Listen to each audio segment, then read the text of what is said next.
السلام علیکم ورحمۃ اللہ وبرکاتہ۔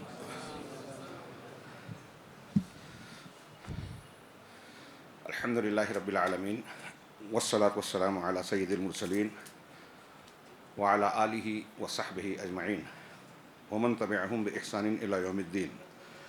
اعوذ باللہ من الشیطان الرجیم، بسم اللہ الرحمن الرحیم۔ وجاوزنا ببنی اسرائیل البحر فأتبعهم فرعون وجنوده بغيا وعدوا حتى إذا أدركه الغرق قال آمنت أنه لا إله إلا الذي آمنت به بنو إسرائيل وأنا من المسلمين الآن وقد عصيت قبل وكنت من المفسدين فاليوم ننجيك ببدنك لتكون لمن خلفك آية وإن كثيرا من الناس عن آياتنا لغافلون۔ عزیز مکرم فضیلت الشیخ ابو زید ضمیر صاحب حفظہ اللہ، دیگر علماء کرام، بزرگوں اور بھائیوں، ہم اور آپ جانتے ہیں کہ اس دارالامتحان میں اللہ رب العالمین نے جو شریعت مطہرہ بطور صراط مستقیم کامیابی کی راہ کے طور پر ہمیں عطا فرمائی ہے، اس میں رب العالمین نے ہمارے لیے بہت سارے، یوں تو پوری شریعت ہمارے لیے نعمت ہے، انعام اور احسان ہے، اس میں مزید احسان و کرم کا پہلو یہ ہے کہ اللہ رب العالمین نے ہمیں بہت ساری فضیلتوں کے اوقات، مکانات یعنی مقامات اور شخصیات عطا فرمائے۔ انسانوں میں انبیاء کرام علیہم الصلاۃ والسلام سب سے افضل، انبیاء میں بھی درجات ہیں، اولو العزم رسول، خلیلین، کلیم اللہ، پھر خاتم النبیین، کلیم اللہ، خلیل اللہ، خاتم النبیین، سب سے اونچا درجہ۔ اسی طریقے سے ایام اور اوقات میں، مقامات میں حرمین کا مقام اور فضیلت دوسرے مقامات کے مقابلے میں بڑھا ہوا ہے، وہاں کی عبادت دوسرے مقامات کے مقابل عبادت میں زیادہ درجہ اور فضیلت، اجر و ثواب کا باعث ہے۔ اسی طریقے سے بعض ایام جیسے ماہ مبارک رمضان المبارک ہے، اس کی آخری تاثراتیں ہیں، لیلۃ القدر خیر من الف شہر، اس کو قابل عمل یا فضیلت والا بنایا، بہت فضیلت والا۔ ایسے مختلف اوقات دیے ہیں جس کی بنیاد پر اگر ہم غور کریں تو امت محمدیہ جن کی عمر کو اوسط اللہ تبارک و تعالیٰ نے 60 سال بنایا ہے، اس 60 سال میں ہم فضیلت کے اعمال کو، اوقات کو، جگہوں کو صحیح طریقے سے اخلاص کے ساتھ شریعت کے مطابق اگر اس کا استعمال کریں، ان میں فائدہ اٹھائیں، عمل کریں، تو اللہ رب العالمین 60 سال کی عمر میں ہمیں ہزاروں سال کا اجر و ثواب عطا فرما سکتا ہے۔ یہ بہت بڑا احسان ہے۔ ان فضیلت والے دنوں میں ایک محرم الحرام کی 10ویں تاریخ بھی ہے۔ یہ پورا مہینہ، اس کا نام ہی محرم الحرام ہے، حرمت والے 4 مہینوں میں سے ایک ہے، اس کو ایک فضیلت اور امتیاز یوں ہی حاصل ہے۔ اور پھر اس کی 10ویں تاریخ کو، جسے عاشورہ کہتے ہیں ہم، اس کو یہ فضیلت شریعت مطہرہ نے، اللہ تبارک و تعالیٰ نے عطا فرمائی کہ جناب محمد رسول اللہ صلی اللہ علیہ وسلم کہتے ہیں کہ سیام یوم عاشورہ، یوم عاشورہ کا روزہ، احتسب، میں ایسا سمجھتا ہوں، مجھے امید ہے اللہ سے کہ یہ اس دن کا اگر روزہ، یہ روزہ جو ہے اس دن کا، یہ اپنے سے پہلے والے 1 سال کے گناہوں کی بخشش کا ذریعہ ہے۔ جناب محمد رسول اللہ صلی اللہ علیہ وسلم اس روزے کی وہ بڑی پابندی سے رکھتے تھے۔ روایات سے ثابت ہوتا ہے کہ رمضان المبارک کے روزوں کی فرضیت سے پہلے اس دن کا روزہ فرض تھا، اور رمضان کے روزے جب فرض کر دیے گئے تو اس بارے میں اللہ کے رسول صلی اللہ علیہ وسلم نے فرمایا کہ یہ اللہ کے دنوں میں سے، ایام اللہ میں سے ایک دن ہے، اب جو چاہے اس دن روزہ رکھے اور جو چاہے نہ رکھے۔ اس روزے کی علت اور پس منظر کیا ہے؟ نبی کریم صلی اللہ علیہ وسلم نے ارشاد فرمایا، اور اس کا پس منظر ہے کہ جب مدینہ تشریف لے گئے، دیکھا کہ یہود اس دن روزہ رکھتے ہیں، ان سے پوچھا گیا کہ آپ اس دن روزہ کیوں رکھتے ہیں، اس دن کے روزے کا سبب کیا ہے؟ تو انہوں نے جواب دیا کہ اسی دن اللہ رب العالمین نے حضرت موسیٰ علیہ السلام اور بنی اسرائیل کو فرعون اور آل فرعون سے نجات دی تھی، اور فرعون اور آل فرعون کو غرقاب کیا، ڈبو دیا، عذاب میں مبتلا کیا، پوری کی پوری قوم تباہ ہو گئی، ختم ہو گئی۔ اس کے شکرانے میں حضرت موسیٰ علیہ السلام نے روزہ رکھا تھا۔ شکرانے میں غور کیجئے، کسی نعمت پر خوشی اور اللہ تبارک و تعالیٰ کی نعمت کے اعتراف میں شکر ادا کیا جاتا ہے، اسی کو شکر کہتے ہیں، اعتراف نعمت۔ تو یہ ایک طریقے سے ہم جشن والا نہیں لیکن خوشی کا اور نعمت کا ذکر ہوا۔ تو 10 محرم عاشورہ محرم کا روزہ شکرانے کا روزہ ہے کہ اللہ تبارک و تعالیٰ نے سیدنا موسیٰ علیہ السلام کو اور بنی اسرائیل کو فرعون کے پنجہ استبداد سے نجات دی۔ یہ کوئی معمولی واقعہ نہیں ہے۔ چنانچہ موسیٰ علیہ السلام نے رکھا تھا روزہ، تو اللہ کے نبی جناب محمد رسول اللہ صلی اللہ علیہ وسلم نے فرمایا کہ نحن احق و اولا بموسیٰ منکم، کہ موسیٰ علیہ السلام سے تعلق اور قربت کے تمہارے مقابلے میں، تمہارے مقابلے میں ہم زیادہ حقدار ہیں، قریب ہیں، لہٰذا ہم بھی اس دن روزہ رکھیں گے۔ اور پھر آپ نے یہود کی مخالفت کرنے کے لیے یہ کہا، صحیح مسلم کی روایتوں میں ہے کہ 10ویں کے ساتھ 9ویں کا بھی رکھا جائے۔ جب وہ روزہ رکھتے ہیں تو ہمیں بھی رکھنا ہے، تو تعداد میں ان کی مخالفت کی جائے۔ یہ شریعت کا ایک اصول ہے۔ جب ہم دعا مانگتے ہیں غیر المغضوب علیہم ولا الضالین، علامہ ابن تیمیہ نے اس پر مستقل کتاب لکھی ہے، اقتضاء الصراط المستقیم فی مخالفت اصحاب الجحیم۔ تو اس میں بتایا کہ جو یہود کا، نصارہ کا، غیر مسلمین کا، مشرکین کا، بت پرستوں کا جو طریقہ ہے، ان کے مذہب کے جو شعائر ہے، ہمیں اس کی مخالفت کرنی ہے، اپنا تشخص، اپنی پہچان ان سے الگ قائم رکھنی ہے۔ تو جو وہ کرتے ہیں ہمیں نہیں کرنا ہے۔ من تشبہ بقوم فہو منہم، جس نے کسی قوم کی مشابہت اختیار کی ان کے شعار میں، دینی اعمال میں، وہ انہی میں سے شمار ہوگا۔ تو ایک اصول کے طور پر کہا، ان کا تہوار ہمیں شریک نہیں ہونا ہے، اس میں مخالفت کرنی ہے۔ ان کے کوئی خاص عمل ہے، پہچان کی چیز ہے، ہمیں اس سے اجتناب کرنا ہے۔ اگر کوئی ایسی چیز ہے جس میں وہ اور ہم مشترک ہیں، وہ بھی کرتے ہیں اور ہم بھی کرتے ہیں، تو کیفیت میں، تعداد میں، صفت میں مخالفت کی جائے گی۔ وہ ایک روزہ رکھتے ہیں، ہم 2 رکھیں گے۔ وہ عام روزہ رکھتے ہیں، ہم سحری کر کے ان کی مخالفت کریں گے۔ وہ داڑھی رکھتے ہیں، ہم داڑھی کے رکھتے ہوئے مونچھ کاٹیں گے۔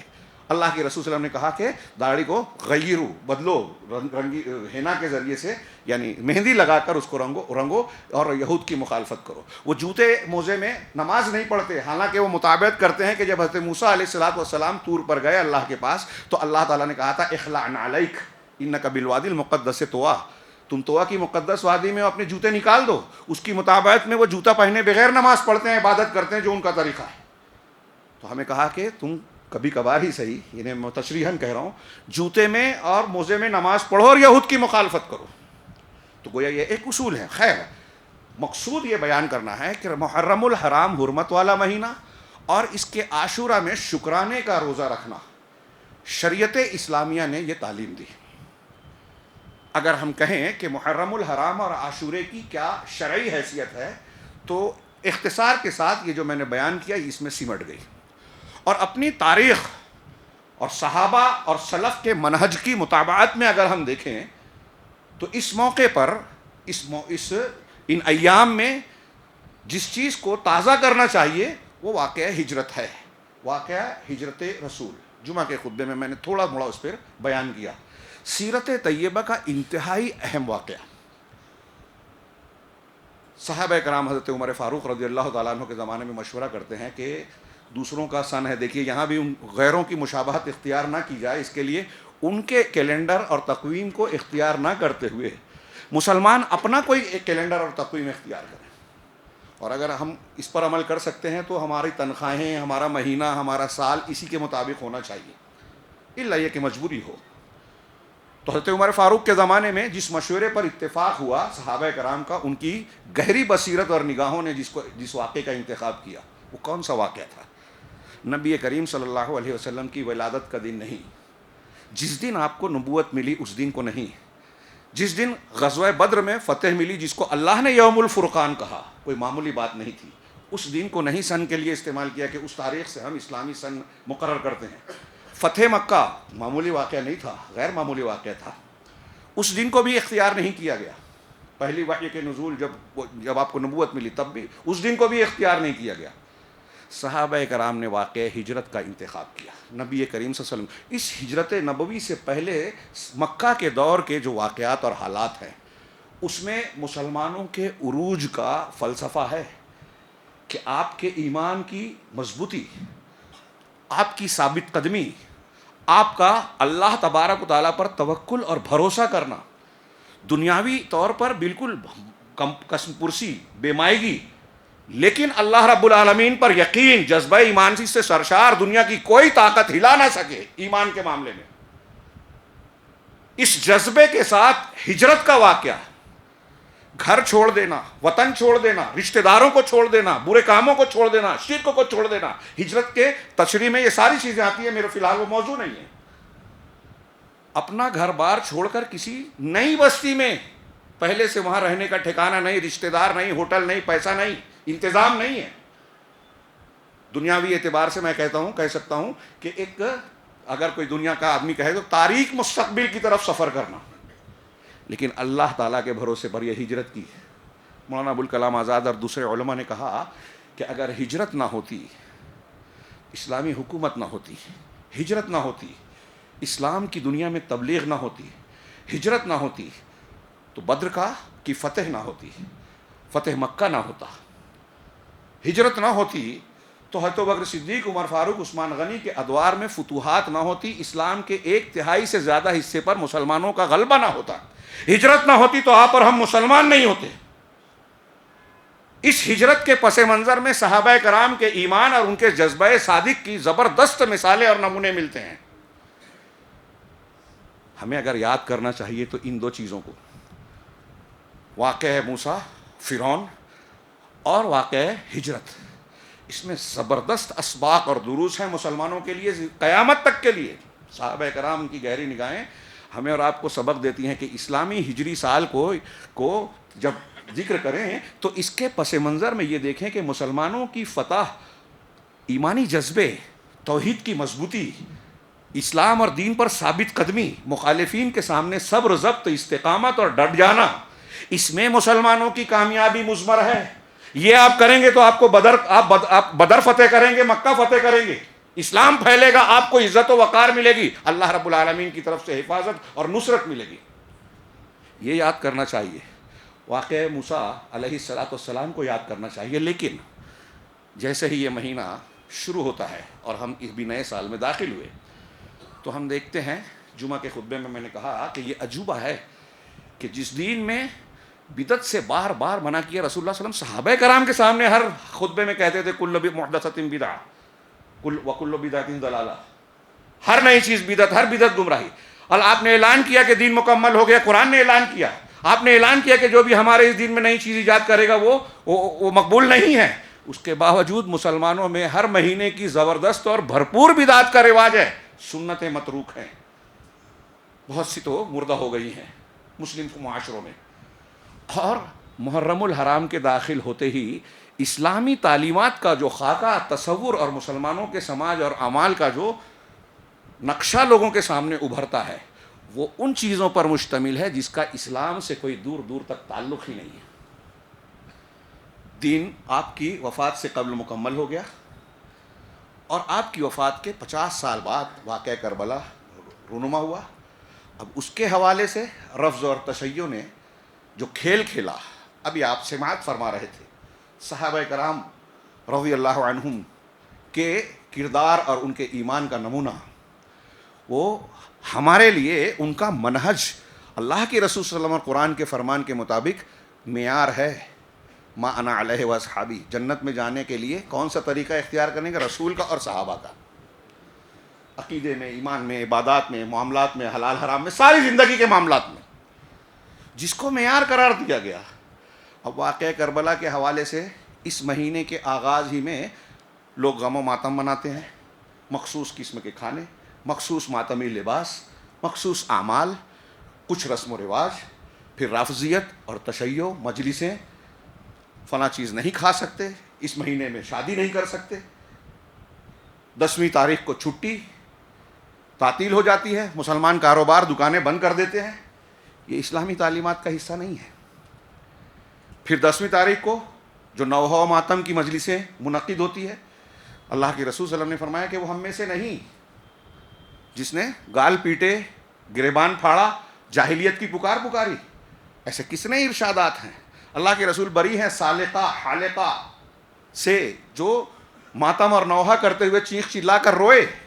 اللہ کے رسول کہہ رہے ہیں میں بری ہیں، میں اس سے بری ہوں، میرے طریقے پہ وہ نہیں ہے. اس سے بڑی بڑی شہادتیں ہوئی. حضرت حسین رضی اللہ تعالیٰ عنہ کی شہادت یقیناً ایک مصیبت تھی، لیکن حضرت عمر شہید ہوئے، حضرت عثمان شہید ہوئے، حضرت امیر حمزہ رضی اللہ عنہم شہید ہوئے. صحابہ کرام نے، تابعین نے، خود آل بیت نے ان کے دنوں کو، ان کی شہادت کے دنوں کو خاص انداز میں نہیں منایا، نوحہ ماتم نہیں کیا، بلکہ مسلمان اسلامی تعلیم کے مطابق انا للہ و انا الیہ راجعون پڑھ کر اللہ تعالیٰ کے فیصلے پر سر جھکایا. لیکن حب آل بیت کی آڑ میں دین اسلام کو بالکل پلٹ دیا گیا.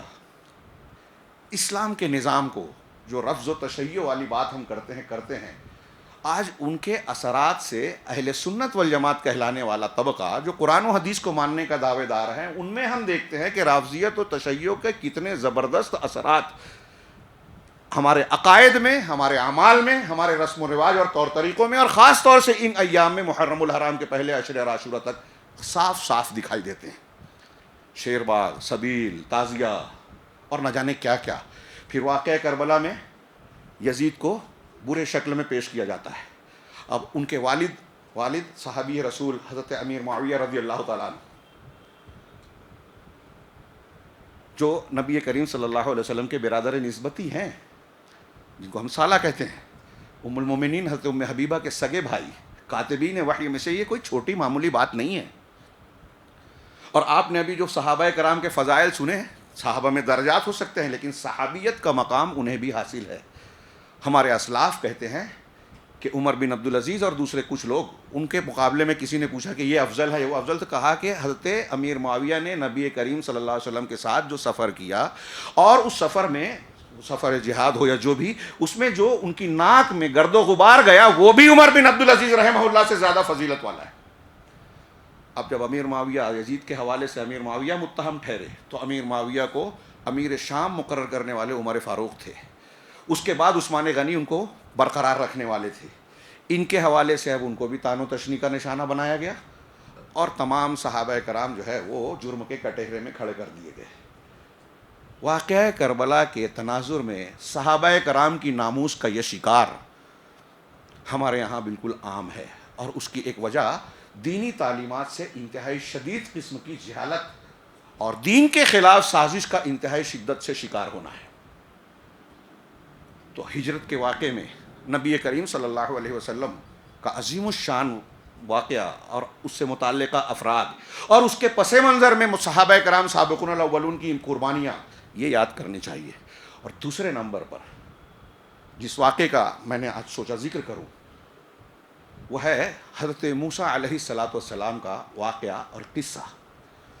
آپ تھوڑی دیر کے لیے سوچئے کہ یہ کتنا عظیم الشان واقعہ ہے کہ اللہ تبارک و تعالیٰ نے سیدنا موسیٰ علیہ السلام کا ذکر نبی کریم صلی اللہ علیہ وسلم کے سامنے قرآن پاک میں، قرآن مجید میں دیگر انبیاء کے مقابلے میں سب سے زیادہ کیا ہے. 136 مرتبہ 136 مرتبہ سیدنا موسیٰ علیہ السلام کا ذکر ہے قرآن مجید میں. ایک مرتبہ اللہ کے کلام میں کسی کا ذکر ہو جائے تو وہ فضیلت اور اہمیت کے لیے کافی ہے. اب 136 مرتبہ، میرے ہاتھ میں کچھ کاغذات ہیں، میں بھول نہ جاؤں اس کے لیے میں نے، اہل علم نے الگ الگ حکمتیں بیان کی ہے کہ کیوں حضرت موسیٰ علیہ السلام کے واقعے کو بتکرار بار بار ذکر کیا. ہم نے محرم الحرام سے پہلے ذی الحجہ میں حج اور قربانی کے حوالے سے سیدنا ابراہیم علیہ السلام خلیل الرحمن کا ذکر، ان کے اور ان کے اہل بیت کے قربانیوں اور ایمان کے جو تقاضوں کی تکمیل کی انہوں نے، اس کا تذکرہ کیا، پڑھا، یاد کیا، تازہ کیا، اس لیے کہ اس میں ہمارے لیے درس ہے. اس کے دوسرے مہینے میں محرم الحرام میں اس عاشورہ کی مناسبت سے جو روزہ مشروع کیا گیا، ہمیں سیدنا موسیٰ علیہ السلام کا ذکر کرنا چاہیے. اس روزے کے حوالے سے یہ گویا شریعت کی تعلیم اور اشارہ ہے جس طرح سیدنا ابراہیم کے بارے میں ہم پڑھتے ہیں وَإِذِ ابْتَلَىٰ إِبْرَاهِيمَ رَبُّهُ بِكَلِمَاتٍ، کچھ کلمات کے ذریعے ابراہیم علیہ السلام کو اللہ نے، ان کے پروردگار نے آزمایا. ایسے ہی موسیٰ علیہ السلام کے بارے میں قرآن نے کہا وَفَتَنَّاكَ فُتُونًا، کہ ہم نے اے موسیٰ تم کو خوب خوب آزمایا، بار بار آزمائش میں ڈالا. تو اس میں آپ کی حیات طیبہ میں ہمارے لیے زبردست حکمت اور مصلحت ہے. اور خاص طور سے موجودہ حالات میں جب مسلمان مارے جا رہے ہیں، کاٹے جا رہے ہیں، بدنام کیے جا رہے ہیں، خاص طور سے اہل حق کو نشانہ بنایا جاتا ہے ہر طریقے سے، ایسے میں سیدنا موسیٰ علیہ السلام کے واقعے کو اگر ہم پڑھیں، تازہ کریں، تو ہمارے لیے بہت سارے دروس و عبرت کے سامان اور چیزیں نظر آتی ہیں. سب سے پہلے کہ حضرت موسیٰ علیہ السلام کے واقعے کو کیوں بار بار ذکر کیا گیا. تو ایک اہل علم نے بتایا کہ موسیٰ علیہ السلام کا فرعون کے سامنے جو واقعہ ہے، اور حضرت موسیٰ علیہ السلام کا اور لوگوں کے ساتھ بھی ذکر کیا گیا ہے. حضرت خضر کے ساتھ تعلیم کا سفر کیا حضرت موسیٰ نے. قارون جو ان کی قوم کا تھا، فرعون کی طرف مائل تھا، اس کا تذکرہ کیا.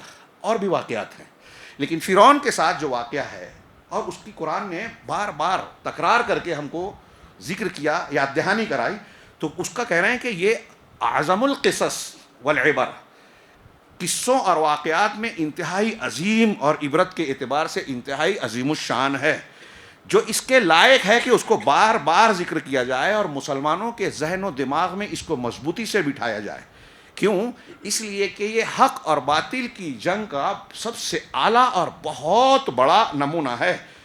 اس میں یہ سبق ملتا ہے کہ باطل کتنا بھی طاقتور ہو، اپنے وقت کی آج کی زبان میں کہیں سپر پاور اپنے آپ کو بولتا ہو، کتنا بھی بڑا فرعون ہو، طاقتور ہو، باطل کو کتنی بھی قوت حاصل ہو جائے وہ دائمی نہیں ہوتی. ظلم کی ٹہنی سدا پھلتی نہیں، یہ دائمی نہیں ہوتی. اور فرعون کفر میں، انکار میں انتہائی حد کو پہنچ گیا تھا، لیکن اللہ تبارک و تعالیٰ نے اس کے باطل کے مقابل حق کی معاونت فرمائی. چھوٹی بات نہیں ہے. حضرت موسیٰ علیہ السلام اور فرعون کو سامنے رکھیے. موسیٰ علیہ السلام کے پاس کون سی فوج تھی؟ وسائل تھے، ٹیکنالوجی تھی، ہتھیار تھے، افراد تھے، کون سی طاقت تھی؟ جب نبوت ملی اور پہنچے دربار میں، اکیلے ہیں حضرت ہارون علیہ السلام اور وہ دو لوگ، اور وقت کی سب سے بڑی پاور جس کو دعویٰ تھا رب اعلیٰ ہونے کا، اس کے سامنے آنکھوں میں آنکھیں ڈال کر جو ہے دعوت دے رہے ہیں کہ رب العالمین کا رسول ہوں میں. یہ قرآن کی ایک آیت کا مفہوم میں بیان کروں، میں رب العالمین کا رسول ہوں، اور سورہ شعراء میں، اور تو بنی اسرائیل کو میرے ساتھ آزاد کر کے بھیج دے، چھوڑ دے، غلامی سے آزادی دے دے. تو اس نے شرارتاً پوچھا وما رب العالمین، رب العالمین کیا چیز ہے؟ پڑھیے سورہ شعراء میں کون ہے، نہیں کہا رب العالمین کیا ہے. پھر حضرت موسیٰ کے جوابات پڑھیے کہ رب العالمین کے بارے میں سوال کر، رب السماوات والارض وما بینہما ان کنتم موقنین. ارے وہ رب جو آسمانوں کا، زمین کا پروردگار ہے. اب آسمان دکھ رہا ہے نا، یہ بوٹل ہے، میں اگر آپ سے کہوں کہ اسے کسی نے نہیں بنایا، کوئی مانے گا؟ خود سے بن گئی؟ ہاں، یہ اپنے آپ کو بنانے والے. اب آسمان اتنی بڑی مخلوق ہمارے سامنے نظر آ رہی ہے، یہ خود سے بن سکتی ہے؟ اس کو بنانے والا کون ہے؟ کیا وہ بنانے والا ہو سکتا ہے جو آسمان کے وجود کے بعد وجود میں ہے؟ حضرت عیسیٰ علیہ السلام ہو، حضرت موسیٰ علیہ السلام ہو، محمد رسول اللہ صلی اللہ علیہ وسلم ہو، فرشتے ہوں، دوسرے ہوں، مخلوقات ہوں، تو بعد میں ہوئے. جو تھا ہی نہیں وہ کیسے پیدا کر سکتا ہے؟ فرعون تو رب اعلیٰ اپنے آپ کو بول رہا ہے، تو بتا تو نے آسمان بنایا کیا؟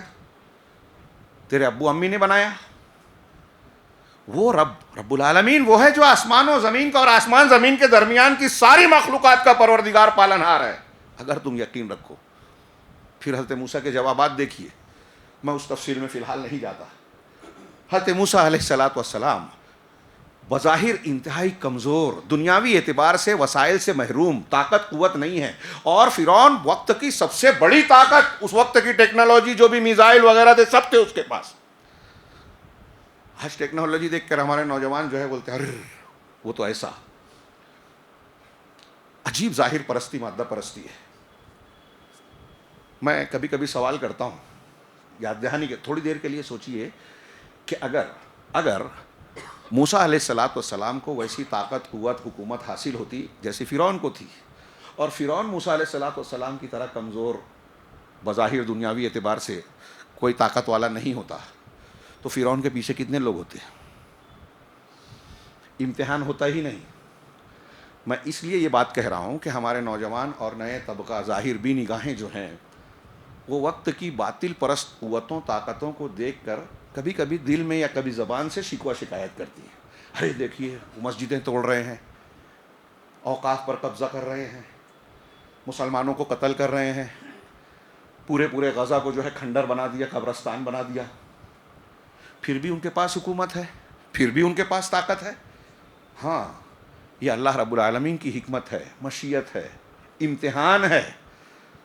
اگر وہ کمزور ہوتا، باطل پرست فرعون اگر کمزور ہوتا تو اس کو کوئی ماننے والا نہیں ہوتا۔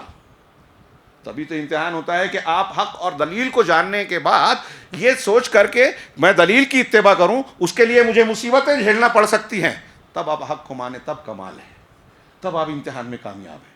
یہ ایک حکمت بیان کی۔ دوسرا یہ کہ اس میں قرآن کے اعجاز کا بیان ہے، قرآن معجزہ ہے۔ اب دیکھیے موسیٰ علیہ السلام کے واقعے اور قصے کو بار بار مختلف پیرایوں میں، مختلف صورتوں میں، مختلف سیاق و سباق میں ذکر کیا۔ ہر جگہ ان واقعات سے ایک الگ معنی، الگ مفہوم، عبرت، نصیحت کے سامان، دروس و عبرت کے پہلو نکلتے ہیں، اور ہر جگہ قرآن کا جو مضمون ہے وہاں حضرت موسیٰ علیہ السلام کا اور ان کے واقعے کا جو تذکرہ ہوتا ہے وہ اس مضمون کے بالکل موافق سیاق و سباق سے ہم کو کچھ نہ کچھ فائدہ دیتا ہے۔ اس میں اللہ رب العالمین کے بیان کا اعجاز، الفاظ کی مضبوطی، اور جو ہے ایسی زبردست چیز ہے جس کو پڑھنے کے باوجود، تکرار ہونے کے باوجود کبھی پڑھنے والے کو جو ہے اکتاہٹ اور وہ ایسی بات محسوس نہیں ہوتی کہ ارے یہ تو بار بار پڑھا۔ ہاں، تکرار کے باوجود اس میں کشش ہے، دلچسپی قائم رہتی ہے، اور یہ اللہ تبارک و تعالیٰ کے کلام کا اعجاز ہے، عظمت قرآن کو بیان کرتا ہے۔ اسی طریقے سے اس لیے موسیٰ علیہ السلام کے قصے کو بار بار ذکر کیا گیا کہ موسیٰ علیہ السلام اور جناب محمد رسول اللہ صلی اللہ علیہ وسلم کے قصے میں بہت سی مشابہت، تشابہ پایا جاتا ہے۔ دونوں کی شریعت میں مشابہت پائی جاتی ہے، اور دونوں کے قوموں کے درمیان بھی مشابہت پائی جاتی ہے۔ چنانچہ اس قرآن میں جب ان واقعات کا جو حضرت موسیٰ کے ساتھ پیش آیا بار بار ذکر ہوتا ہے، تو اس میں نبی کریم صلی اللہ علیہ وسلم اور آپ کی امت کے لیے تسلی کا سامان ہے، جس سے ان کی ایک طریقے سے دلجوئی ہوتی ہے۔ حضرت ابن قیم رحمہ اللہ نے بعض آیتوں کو ذکر کر کے فرمایا، دیکھیے توریت کا ذکر ہے، اس کے بعد کہا ھذا ذکر مبارک، یہ قرآن ہے۔ حضرت موسیٰ کا ذکر کیا، اور پھر اللہ کے نبی صلی اللہ علیہ وسلم کی تکالیف کا ذکر کیا، اور اللہ کے نبی صلی اللہ علیہ وسلم کا فرمان ذکر کیا کہ جب آپ کو اذیتیں دی گئی تو بعض مرتبہ آپ نے کہا کہ رحم اللہ، کیا ہے، اللہ تبارک و تعالیٰ موسیٰ پر جو ہے رحم فرمائے۔ حضرت موسیٰ علیہ السلام وہ کہ اوذی موسیٰ باکثر من ھذا، او کما قال، کہ اس سے زیادہ موسیٰ علیہ السلام کو تکلیف دی گئی ہے، آپ کا تواضع بھی تھا، لیکن انہوں نے صبر کیا۔ تو علامہ ابن قیم کہتے ہیں کہ آپ کی شخصیت، آپ کی قوم کی شخصیت کا مزاج، اور پھر قرآن اور توریت کی تعلیمات، ان دونوں کی مشابہت پر غور کیجیے۔ علامہ ابن تیمیہ رحمہ اللہ نے اور بھی اس کو ذکر کیا کہ موسیٰ علیہ السلام کے واقعے کا بار بار ذکر کیوں کیا گیا۔ ایک تو یہ، بعض علماء نے یہ بھی کہا کہ اہل کتاب، نبی کریم صلی اللہ علیہ وسلم کی دعوت جس وقت پیش ہو رہی تھی، اہل کتاب مشرکین کے بعد یہود و نصارہ آپ کے مقابل تھے، سامنے تھے۔ مدینہ کے ارد گرد یہودیوں کے 3 قبائل تھے، وہ حضرت موسیٰ اور ان کی کتاب کا ذکر کیا کرتے تھے، اور بعد کے زمانے میں آج بھی ہم دیکھ رہے ہیں کہ وہ اہل کتاب پائے جاتے ہیں۔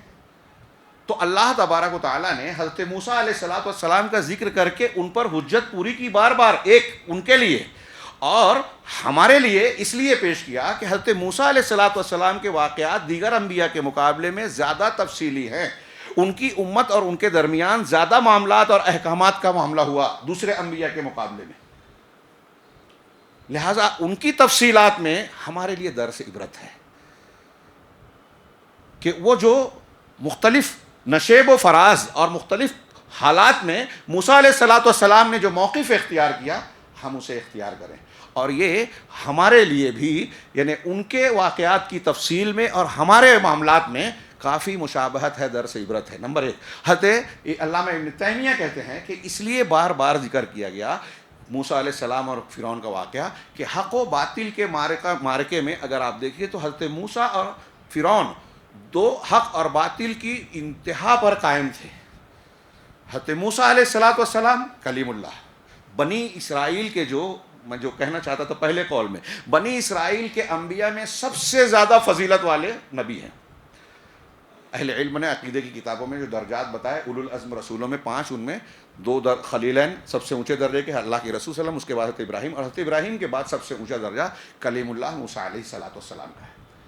تو بنی اسرائیل کے انبیاء اور پیغمبروں میں حضرت ابراہیم کی اولاد تھے یعقوب علیہ السلام، ان کے بعد کے لوگوں کو بنی اسرائیل کہتے ہیں. ان میں سب سے اونچا درجہ حضرت موسیٰ علیہ السلام کا.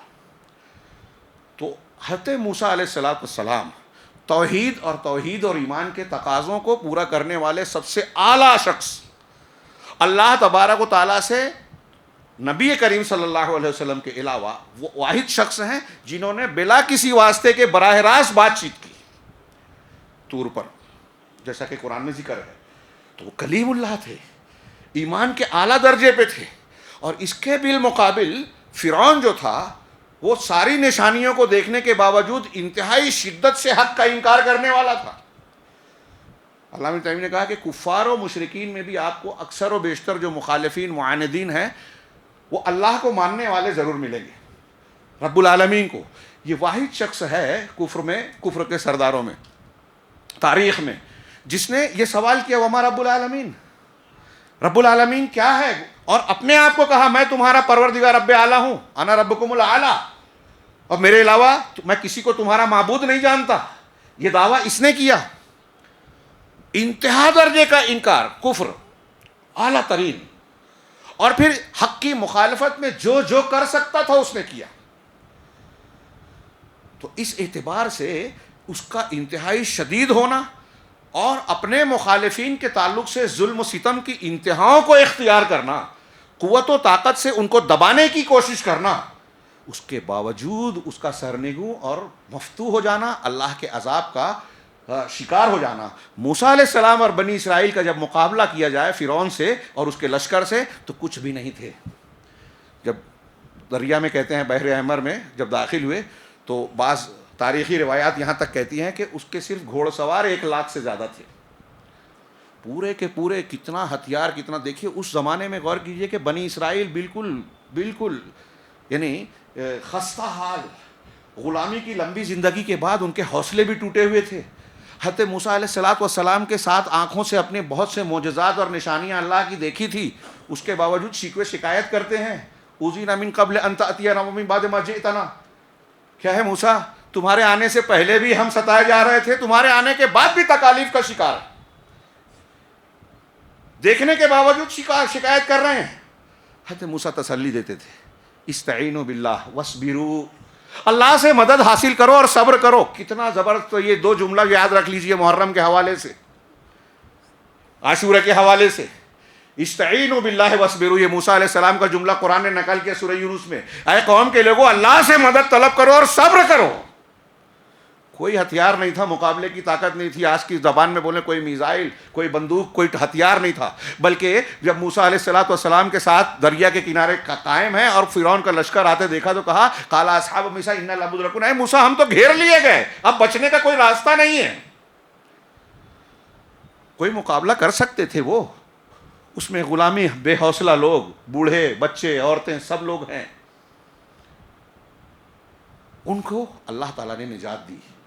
اس میں اس بات کی عبرت ہے کہ اگر آپ ظاہری طور پہ بہت کمزور نظر آتے ہیں، خستہ حال ہیں، وسائل نہیں ہیں، طاقت نہیں ہے، دولت نہیں ہے، حکومت نہیں ہے، لیکن آپ کے پاس ایمان ہے، نبی کے طریقے پر ہیں، نبی کی اتباع کر رہے ہیں، تو وقت کی بڑی سے بڑی طاقت اللہ نہ چاہے تو آپ کا بال بیکا نہیں کر سکتی، بگاڑ نہیں سکتی. یہ آج کے زمانے میں ہمارے لیے اس سبق کی ضرورت ہے کہ نہیں ہے. عاشورہ محرم ہمیں یاد دلاتا ہے. اب یہ تھوڑے سے میں نے کچھ باتیں عرض کی، تناظر میں وقت کافی زیادہ ہو رہا ہے.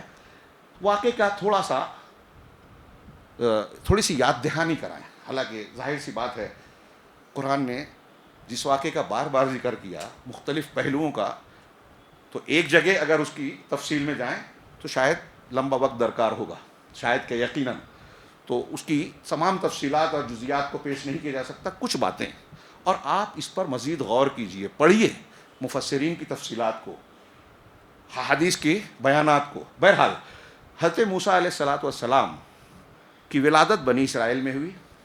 میں اپنے الفاظ میں، میرے سامنے آیتیں ہیں لیکن اگر میں ان کو کوٹ کرنے لگوں بہت وقت لگے گا. پڑھنا چاہیے اللہ کے کلام کو، تو اس میں برکت بھی ہے، فضیلت بھی ہے، لیکن وقت نہیں ہے. تو حضرت موسیٰ علیہ الصلاۃ والسلام کی جس وقت ولادت ہوئی، فرعون بنی اسرائیل کے نرینہ اولاد کو قتل کرتا تھا. اس نے تذکرہ سنا تھا حضرت یوسف علیہ الصلاۃ والسلام کے بعد، وہ کہتے تھے کہ ایک نبی اور پیغمبر مبعوث ہوں گے، ہمارے درمیان پیدا ہوں گے، جس کے ذریعے سے بنی اسرائیل کو نجات ملے گی، فرعون کا استبداد ختم ہوگا. یہ خبر فرعون تک پہنچی. اس نے غور و فکر کیا، مشورہ کیا، تو کہا کہ ان کے نرینہ اولاد کو قتل کیا جائے. اب کہا کہ ہمارے غلامی اور کام کے لیے یہ استعمال ہوتے ہیں، تو اب ان کو سب کو مار دیں تو کیا ہوگا. تو تفسیری روایات میں ہے کہ 1 سال قتل کرتا تھا، 1 سال چھوڑتا تھا. حضرت ہارون علیہ السلام کی ولادت چھوڑنے والے سال میں آئی، اور موسیٰ علیہ الصلاۃ والسلام کی پیدائش جب ہوئی تو اس سال بچوں کو قتل کرنے والا سال تھا. اللہ تبارک و تعالیٰ نے موسیٰ علیہ الصلاۃ والسلام کی والدہ سے کہا کہ تم غم نہ کرو، افسوس نہ کرو. ہاں، فَإِذَا خِفْتِ، جب تمہیں خوف محسوس ہو کہ تمہارا بچہ خطرے میں ہے تو اس کو فَأَلْقِيهِ فِي الْيَمِّ، اس کو دریا میں ڈال دینا. حضرت موسیٰ علیہ الصلاۃ والسلام کی والدہ نے ان کو دریا میں ڈالا، ہاں، اور وہ بہتے بہتے فرعون کی بیوی کے ہاتھ لگے. حضرت موسیٰ علیہ الصلاۃ والسلام، اور پھر اسی آیت میں اللہ نے کہا کہ ہم نے موسیٰ کی ماں کے دل میں ڈالا کہ ان کو دریا میں ڈال دو، اور یہ رسولوں میں سے ہونے والے ہیں، تم غم نہ کرو. اس پر حضرت موسیٰ علیہ الصلاۃ والسلام کی والدہ کو یقین تھا، پھر بھی ان کے پیچھے اپنی بیٹی کو بھیجا. اس سے اہل علم نے استدلال کیا کہ اللہ کے وعدے اور اس پر توکل کے ساتھ ساتھ دنیاوی اعتبار سے تدبیر اور عمل کو اختیار کرنا چاہیے. یہ اس واقعے سے بھی نکلتا ہے کہ جب حضرت موسیٰ علیہ الصلاۃ والسلام نے دریا میں اللہ کے حکم سے لاٹھی ماری. کچھ نہیں کر سکتے تم، تو کم سے کم پانی پہ لاٹھی مار سکتے ہو تو مارو. تو جو ہم کر سکتے ہیں ہمیں کرنا چاہیے، پھر اللہ پہ بھروسہ اور دعا کرنی چاہیے. بہرحال موسیٰ علیہ الصلاۃ والسلام شیرخواری میں فرعون کے محل تک پہنچتے ہیں. قتل کرنے کی کوشش کی جاتی ہے، لیکن مشورہ ہوتا ہے کہ بڑا خوبصورت پیارا بچہ ہے، بیٹا بنا لیں، پال لیں. پھر دودھ پلانے والیاں آئیں، کسی کا دودھ نہیں پیا. حضرت موسیٰ کی علیہ الصلاۃ والسلام کی بہن نے کہا کہ میں ایک گھر والوں کو جانتی ہوں، وہ پلا سکتے ہیں، اس کے خیر خواہ بھی ہوں گے. کہا ٹھیک ہے بلا لو. گئے، حضرت موسیٰ علیہ السلام نے والدہ کا دودھ پی لیا. یہ دیکھیے اللہ تعالیٰ نے کیا انتظام کیا. جو قتل کرنے والا تھا اسی کے محل میں آپ کی پرورش کا انتظام کر دیا. قدرت ہے کہ نہیں رب العالمین کی، سبق ہے کہ نہیں ہمارے لیے. وہی پال پوس رہا ہے. پھر وہیں محل میں رہتے ہوئے سیاست اور حکومت کے طور طریقوں کو دیکھنے کا بھی موقع ملا، سیکھنے کا موقع ملا. پھر بعد میں حضرت موسیٰ علیہ الصلاۃ والسلام نے دیکھا بنی اسرائیل کے 2 لوگ جھگڑا کر رہے تھے. قرآن میں ذکر ہے، سورہ قصص میں واقعہ پڑھیے کہ ان کی قوم کا اور ایک قبطی کا جھگڑا ہو رہا تھا، فرعون کی قوم کا. پہلے دن ہٹایا، دوسرے دن جو ہٹاتے ہوئے ایک گھوسا مارا قبطی کو، وہ مر گیا. فوقذہ موسیٰ فقضى علیہ، موسیٰ علیہ السلام نے گھوسا مارا اور اس کی موت ہو گئی. نیت نہیں تھی، مغفرت کی دعا کی، اللہ معاف کر دے مجھ سے، میں یہ جاہلین کا عمل مجھ سے سرزد ہو گیا، جان بوجھ کے نہیں کیا تھا. دوسرے دن وہی آدمی دوسرے سے لڑ رہا تھا، قاتل کی تلاش جاری تھی، پتہ نہیں چلا. پھر حضرت موسیٰ علیہ السلام نے کہا کہ ارے تم تو زمین میں فساد پھیلانے والے ہو. یہ بول کے بڑے تو سمجھا مجھے مارنے آ رہا ہے. اس نے کہا کہ کل جس طرح موسیٰ تو نے مارا تھا ایک آدمی کو، کیا آج مجھے مارنا چاہتے ہو؟ تم زمین میں جبر اور ظلم کرنے والے بننا چاہتے ہو؟ تو سامنے والی قوم کے آدمی نے سنا، خبر پہنچائی، تو اب گرفتاری کا وارنٹ نکلا. ایک شخص نے آ کے کہا کہ موسیٰ نکل جاؤ، تمہارے خلاف دربار میں مشورہ ہو رہا ہے. حضرت موسیٰ علیہ السلام مصر سے نکلے، مدین کا سفر کیا. وہاں پہنچتے ہیں، میں بہت اختصار سے کام لے رہا ہوں. وہاں پہنچنے کے بعد جو ہے ایک بستی میں جب مدین کے پہنچتے ہیں تو دیکھتے ہیں کہ کچھ لوگ بکریوں کو پانی پلا رہے ہیں، لیکن 2 عورتیں، لڑکیاں، بچی، نوجوان لڑکیاں بکریوں کو لے کر کنارے کھڑی ہیں. پوچھا کیا معاملہ ہے؟ کہا ایسا ہے کہ قوم جب پانی پلا لے تب ہم پلا سکتے ہیں. حضرت موسیٰ علیہ السلام نے خود آگے بڑھ کر ان کی بکریاں لیے. دیکھیے کردار, سفر سے آئے ہیں, تھکے ہوئے ہیں, اجنبی ہیں, لیکن ایسی حالت میں بھی جو مدد کر سکتے ہیں کسی ضرورت مند کی مدد کی. ان کو پانی پلایا. پانی پلانے کے بعد ان سے یہ نہیں کہا کہ میں نے تمہارا کام کیا ہے, کچھ دے دلا دو, میں مسافر ہوں, میرا کچھ انتظام کر دو. ان سے نہیں مانگا. درخت پہ آئے, درخت کے پاس. ہاں, قرآن نے کہا کہ درخت کے پاس آ کے ٹیک لگایا اور اللہ سے دعا کی, رب انی لما انزلت الی من خیر فقیر. پروردگار تو میری طرف جو بھی خیر اتارے میں اس کا محتاج ہوں. مفسرین کا اجماع ہے کہ یہاں جو فقر کا ذکر حضرت موسیٰ علیہ السلام کہہ رہے تھے, وہ بھوک کی شدت تھی, کھانا چاہتے تھے, اللہ سے مانگ رہے ہیں. یہاں توحید کا درس لینا چاہیے. ہم اپنی ضروریات کے لیے آج دیکھتے ہیں کہ کتنے قرآن کو ماننے کا دعویٰ کرنے والے اس کے در پہ جا کے سر جھکاتے ہیں, ماتھا ٹیکتے ہیں, عبادت کرتے ہیں, یعنی شرک کرتے ہیں. فلاں بابا, فلاں پیر اور فلاں ہمارا کام بنا دیں گے, بگڑی بنا دیں گے, مشکل آسان کر دیں گے, فلاں غوث ہے, فلاں مشکل کشا ہے, فلاں حاجت روا ہے. کوئی پیر ولی کتنا بھی درجہ پا لے وے, ہوا میں اڑے, پانی پہ چلے, کرامت کھیلنے لگے, ایسا کوئی کرتا نہیں ہے. اللہ کی مشیت کے بغیر کوئی نہیں. میں مبالغتاً کہہ رہا ہوں, اگر کوئی پیر ولی کتنا بھی درجہ پا جائے, سب سے کم درجے والے پیغمبر کے درجے کو بھی پہنچ سکتا ہے کیا؟ نہیں پہنچ سکتا. ان پیروں ولیوں سے اس دنیا کے جانے کے بعد لوگ مانگ رہے ہیں. قرآن بتا رہا ہے کہ پیغمبر اللہ کے اولو العزم رسول, کوئی کہہ سکتا کہ موسیٰ علیہ السلام اس وقت رسول نہیں ہوئے تھے, واپسی میں ہوئے, لیکن اس وقت کا بھی کردار تھا, پیغمبری ملنے کے بعد بھی کردار تھا. رب اشرح لی صدری اور دوسری دعائیں قرآن میں دیکھیے, حضرت موسیٰ علیہ السلام کی, حضرت ابراہیم کی, دیگر انبیاء کی. اولاد مانگ رہے ہیں اللہ سے, غذا مانگ رہے ہیں اللہ سے, نصرت مانگ رہے ہیں اللہ سے. رب انی لما انزلت الی من خیر فقیر. دعا مانگنے کا یہ خبریہ طریقہ بھی ہوتا ہے. اس میں یہ نہیں ہے کہ اللہ مجھے دے, یہ میری حاجت ہے, عاجزی ہے, اللہ تعالیٰ سے مانگا جاتا ہے. ایک طریقہ یہ بھی ہے کہ اپنا فقر, اپنی عاجزی کا مظاہرہ کیا جائے اللہ کے سامنے. تھوڑی دیر میں ان 2 لڑکیوں میں سے ایک آئی اور کہا کہ ہمارے والد آپ کو بلا رہے ہیں. ان ابھی کیا ہے, یدعوکا لیجزیک اجر ما سقیت لنا, جو آپ نے ہمارے جانوروں کو, ریوڑ کو پانی پلایا ہے, اس کا بدلہ دینے کے لیے وہاں تشریف لے گئے. جو گفتگو ہوئی, واقعہ بیان کیا, انہوں نے تسلی دی. کچھ لوگ کہتے ہیں کہ وہ حضرت شعیب ہے, لیکن تحقیق کہتی ہے کہ وہ حضرت شعیب نہیں تھے, ایک بزرگ آدمی تھے. واقعہ سن کے ان کو تسلی دی. اور پھر بیویوں میں ان 2 لڑکیوں میں سے اس لڑکی نے جو ساتھ آئی تھی بلانے کے لیے, اس نے کہا کہ یا ابت استاجر ہو, ابا جان ان کو اپنے گھر میں اجیر بنا کر رکھ لیجئے. ان خیر من استاجرتہ القوی الامین. سب سے بہتر اجیر وہ ہوتا ہے, کام کرنے والا گھر میں, جو امانت دار ہو, طاقتور ہو. تو کیسے پتہ چلا اس عورت کو کہ امانت دار اور طاقتور ہے یہ؟ تو کہتے ہیں کہ اکیلے پانی نکال کے پوری بکریوں کو پلایا, اس سے پتہ چلا کہ طاقتور ہیں, سفر سے آئے ہیں پھر بھی. اور کہتے ہیں مفسرین نے کہا کہ جب وہ ان کے ساتھ گھر جانے لگے کہ والد صاحب نے بلایا ہے, تو بعض مفسرین نے لکھا کہ حضرت موسیٰ علیہ السلام نے کہا کہ تم پیچھے سے چلو, آگے میں چلتا ہوں, مجھے راستہ بتانا. یہ اس لیے تاکہ آگے اگر وہ چلیں گی تو بار بار نگاہ پڑے گی, اور ایک عورت پر بار بار نگاہ ڈالنا ٹھیک نہیں ہے اخلاق کے اعتبار سے. یہ ان کا احتیاط اور اعلیٰ کردار تھا. تو انہوں نے کہا کہ یہ امانت دار آدمی ہے, طاقتور آدمی ہے, ان کو رکھ لیجئے. تو انہوں نے تجویز پیش کی بہت محفوظ طریقے سے کہ میں چاہتا ہوں میری 2 بیٹیوں میں سے ایک کی شادی ہو جائے, ہاں, اور پھر آپ یہاں مہر کے طور پر 8 سال یا 10 سال جیسی آپ کی مرضی رہیں. حضرت موسیٰ نے قبول کیا, شادی کی اور 10 سال پورا کیا. اس کے بعد آپ لوٹے. لوٹتے ہوئے راستے میں طور کے پاس روشنی دیکھی. یہ سب قرآن میں ہے. آپ نے کہا کہ میں جاتا ہوں, یا تو وہاں سے آگ لے آؤں گا جس سے ہم گرمی حاصل کریں, یا پھر وہاں سے میں کچھ روشنی, رہنمائی حاصل کر لوں راستے وغیرہ کے تعلق سے. وہاں پہنچے تو آواز آئی درخت کی جانب سے, اللہ کی آواز, انی انا اللہ, سورہ طٰہٰ میں اور کئی مقامات پر, کہ میں اللہ ہوں. انک بالوادی المقدس طویٰ, اسی زمرے کا کلام ہے جو قرآن میں ذکر ہے. ہاں, وما تلک بیمینک یا موسیٰ, سورہ طٰہٰ میں تمہارے داہنے ہاتھ میں کیا ہے, کہا کہ ہی عصایا احش بها اتوکأ علیہا واحش بها علی غنمی, کہ میں اس پر ٹیک لگاتا ہوں اور اپنی بکریوں کو اس سے ہانکتا ہوں. کہتے ہیں کہ موسیٰ علیہ السلام اللہ سے زیادہ بات کرنے کے لیے جملے کہہ رہے تھے، اللہ تو جانتا ہے۔ بہرحال اللہ نے حضرت موسیٰ سے کہا کہ میں تمہیں بنی اسرائیل کی طرف، فرعون کی طرف بھیج رہا ہوں رسول بنا کر۔ کہا میرا ایک جرم ہے ان پر، تو کہا اننی معکما اسمع و ارا۔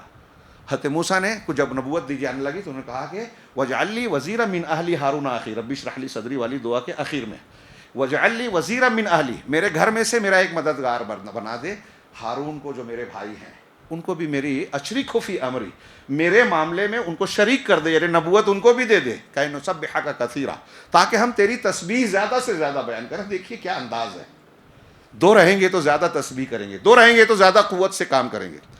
غالباً حضرت عائشہ صدیقہ رضی اللہ تعالیٰ عنہ کا قول ہے، وہ کہتی ہیں کہ دنیا میں کوئی بھائی کسی بھائی کے لیے سب سے زیادہ خیر والا بنا تو حضرت موسیٰ ہارون علیہ السلام کے بارے میں، کہ انہوں نے اللہ سے استدعا کی کہ ان کو بھی نبوت دیتے، نبوت ان کو بھی مل گئی۔ اور پھر جب اندیشہ ظاہر کیا کہ ہم وہاں جائیں گے تو ایک جرم ہے، تو کہا اللہ تعالیٰ نے کہا کہ تم ڈرو نہیں، جاؤ دعوت دو، اننی معکما اسمع و ارا، میں تم دونوں کے ساتھ ہوں، سن رہا ہوں، دیکھ رہا ہوں۔ اس آیت سے کئی معنی نکلتے ہیں، تسلی کا سامان ملتا ہے ہم کو اور آپ کو۔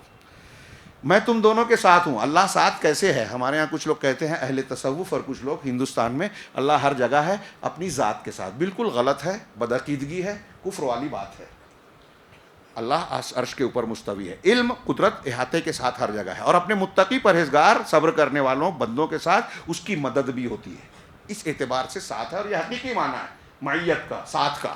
تو میں تم دونوں کے ساتھ ہوں، تو جو دعوت کا کام کرے گا، اللہ کے لیے جیے گا مرے گا، اللہ کے دین کے لیے کام کرے گا، اللہ اس کے ساتھ ہوگا۔ یہ پتہ چلا مسلمانوں کی مصیبتوں میں صرف یہ ایک سوال پر غور کر لیں ہم لوگ کہ کیا ہم ایسے ہیں کہ اللہ ہمارے ساتھ ہو؟ حضرت موسیٰ نے بنی اسرائیل کو جب وہ کہا کہ ہم کو گھیر لیے گئے، اس وقت بھی یہ جملہ کہا تھا، میں آگے بیان کروں گا اسے۔ اللہ کے رسول صلی اللہ علیہ وسلم نے ہجرت میں غار میں یہ بات کہی تھی، اللہ اگر ہمارے ساتھ ہو جائے تو کوئی اسرائیل، کوئی امریکہ، کوئی پریوار، کوئی قانون ہماری اوقاف کو، ہماری پراپرٹی کو نشانہ بنا سکتا ہے، بلڈوزر چلا سکتا ہے، گرفتار کر سکتا ہے، ہاں آزمائش ہو سکتی ہے، رسوا نہیں کر سکتا، خاتمہ نہیں کر سکتا، عزت نہیں چھین سکتا۔ تو میں تم دونوں کے ساتھ ہوں، میرے کام سے جا رہے ہو، دعوت کا کام کرو، اسمع و ارا، میں دیکھ رہا، سن رہا ہوں اور دیکھ رہا ہوں۔ تو کیسے اللہ ساتھ ہے؟ قرآن نے واضح کیا کہ میں تمہارے ساتھ ہوں، تمہاری باتوں کو سن رہا ہوں، تمہارے حالات کو، معاملات کو دیکھ رہا ہوں، اس طرح میں تمہارے ساتھ ہوں۔ پھر حضرت موسیٰ علیہ السلام فرعون کے دربار میں گئے اور دعوت پیش کی۔ سورہ شعراء میں نے جو اشارہ کیا کہ میں رب کی طرف سے رسول بن کر آیا ہوں، اور یہاں قرآن نے اس کا نقشہ کھینچتے ہوئے حضرت موسیٰ علیہ السلام کا اور فرعون کا جو تذکرہ کیا، اس میں جب دعوت پیش کی تو فرعون نے کیا کہا؟ قالا علم نربک فینا ولیدا، کیا بچپن میں تم چھوٹے تھے، بچپن میں تمہارا بچپنا تھا، شیر خوار تھے، اس وقت ہم نے تمہاری پرورش نہیں کی؟ احسان جتا رہا ہے فرعون، اور کہا وَلَبِثْتَ فِينَا مِنْ عُمُرِكَ سِنِينَ، اور تم ہمارے درمیان اپنی عمر کے کئی سال گزارے، تم نے ہمارے درمیان رہے، وَفَعَلْتَ فَعَلَتَكَ الَّتِي فَعَلْتَ، اور تم نے اپنا وہ کام کیا جو تم نے کیا، ایک گناہ کیا، جرم کیا ہمارے کارن کے، ہماری قوم کے ایک آدمی کو قتل کیا، اس کا ذکر کیا، وَأَنْتَ مِنَ الْكَافِرِينَ، اور تو کافروں میں سے یعنی ناشکروں میں سے تھا، ہم نے احسان کیا اور تم نے ناشکری کی۔ تو حضرت موسیٰ نے جواب دیا قَالَ فَعَلْتُهَا إِذًا وَأَنَا مِنَ الضَّالِّينَ، ہاں میں نے وہ کام کیا، مجھ سے ہوا، انکار نہیں کیا، جھوٹ نہیں بولا، کوئی نبی جھوٹ نہیں بولتا، ہاں میں نے کیا، لیکن اس وقت میں راہ بھٹکا ہوا تھا، جب میں پیغمبر اور نبی نہیں تھا، حالانکہ وہ خطا سے، غلطی سے ہوا تھا۔ فَفَرَرْتُ مِنْكُمْ لَمَّا خِفْتُكُمْ، تو جب مجھے اندیشہ ہوا تو میں تمہارے پاس سے نکل گیا، فَوَهَبَ لِي رَبِّي حُکْمًا، اور جب تمہارے پاس سے چلا گیا اور واپس آنے لگا تو میرے پروردگار نے مجھے حکم یعنی علم نبوت سے نوازا۔ یہاں حکم سے مراد علم نبوت ہے، مجھے حکم سے وَجَعَلَنِي مِنَ الْمُرْسَلِينَ، اور مجھے رسولوں میں سے بنا دیا۔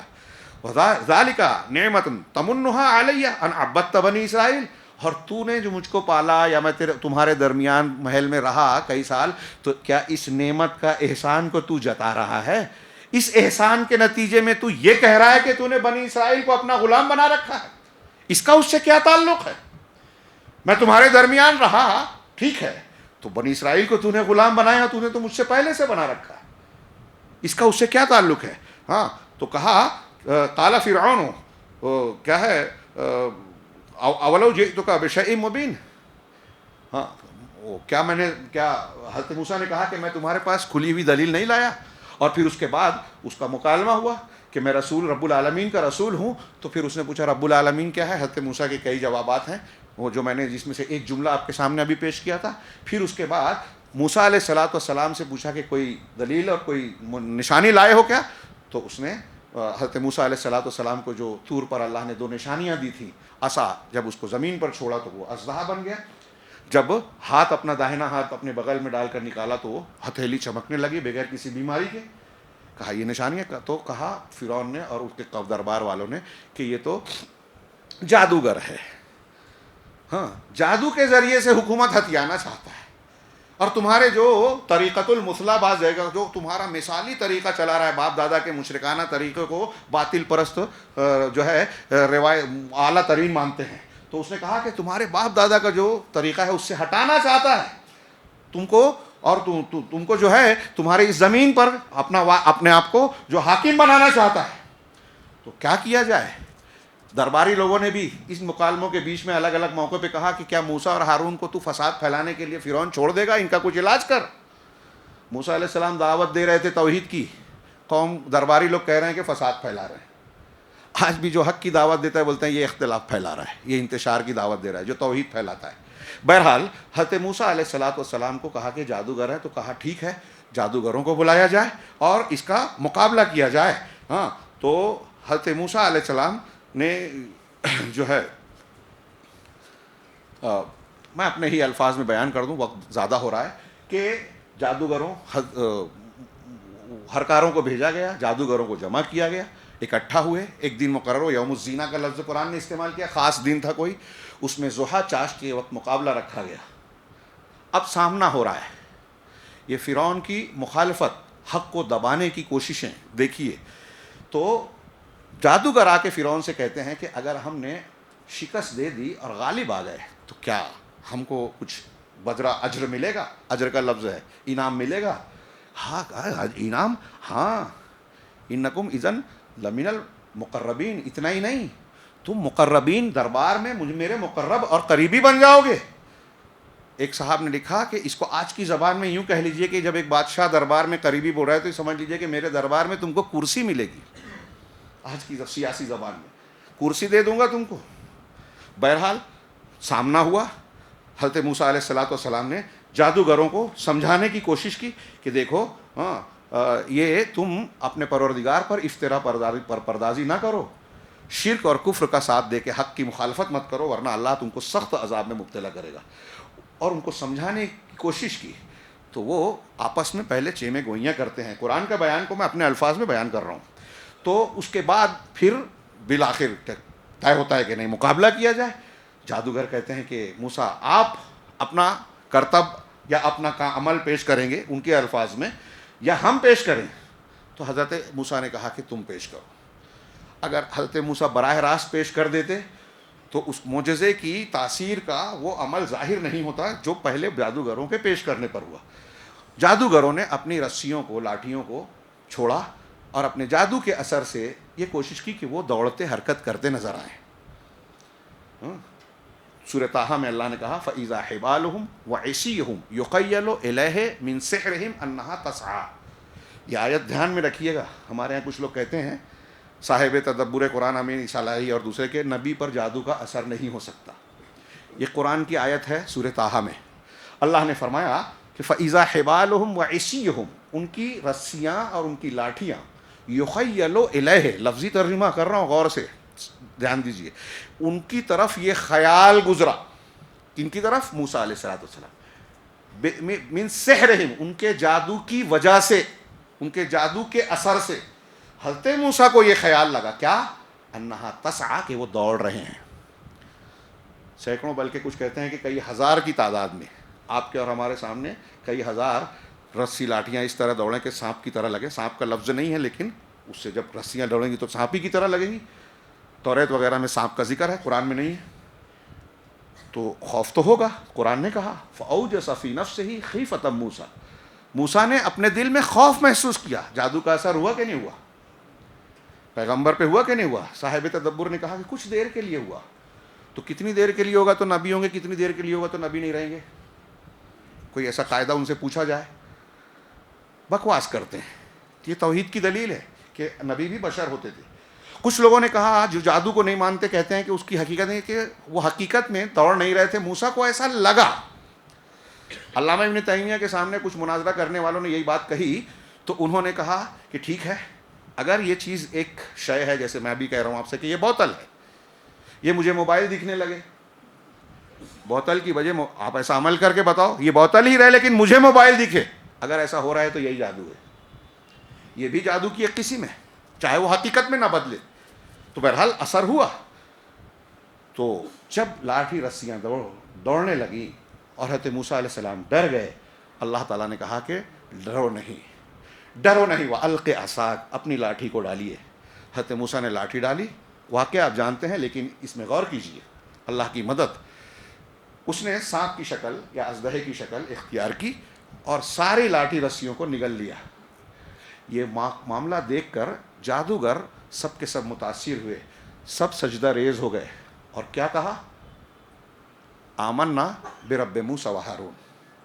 ہم موسیٰ اور ہارون کے, آمنا برب نہیں کہا, آمنا برب العالمین نہیں کہا, موسیٰ اور ہارون کے رب پہ. لوگوں نے کہا, اہل علم نے, مفسرین نے, کہ یہاں ہارون اور موسیٰ کی طرف نسبت رب کی اس لیے کی کہ لوگوں کے سامنے یہ ظاہر ہو جائے کہ حضرت موسیٰ اور ہارون علیہ السلام جس رب کی طرف دعوت دے رہے ہیں ہم اسے مان رہے ہیں. فرعون جو اپنے رب ہونے کا دعویٰ کر رہا ہے اسے نہیں مان رہے ہیں, اس کے مخالف جا رہے ہیں.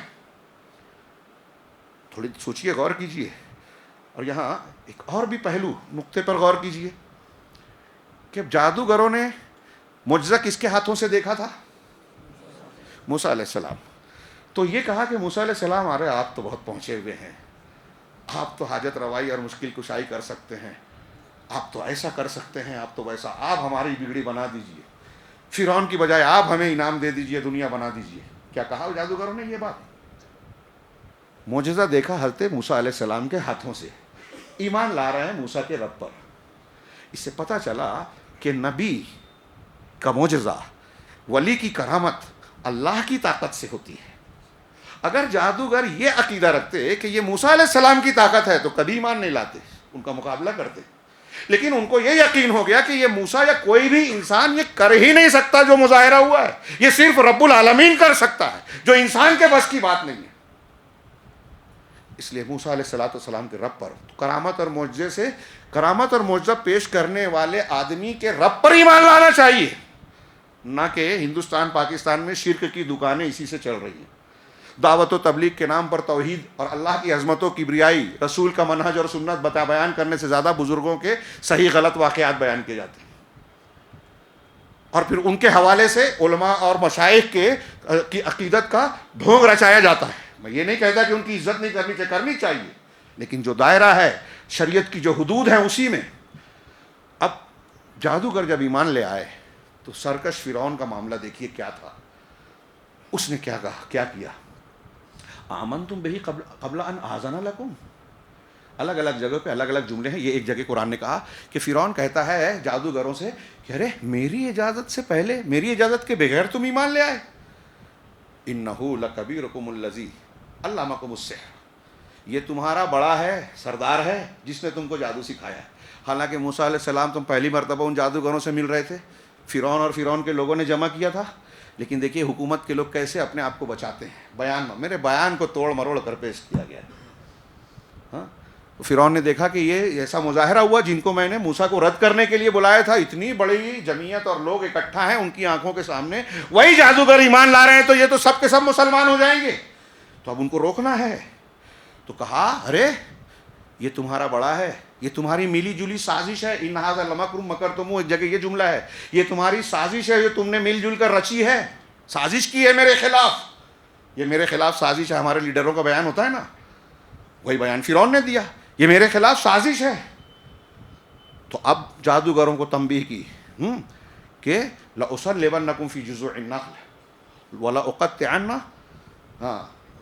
أَيْدِيكُمْ وَأَرْجُلَكُمْ مِنْ خِلَافٍ، کہ میں تم کو کھجور کے درختوں پر، تنوں پر سولی چڑھا دوں گا اور تمہارے ہاتھ پیر کو الٹی سمتوں سے کاٹ دوں گا. سیدھا ہاتھ تو الٹا پیر، ایسے پیر ہاتھ کاٹ دوں گا، سولی پہ چڑھا دوں گا. جادوگروں نے کیا جواب دیا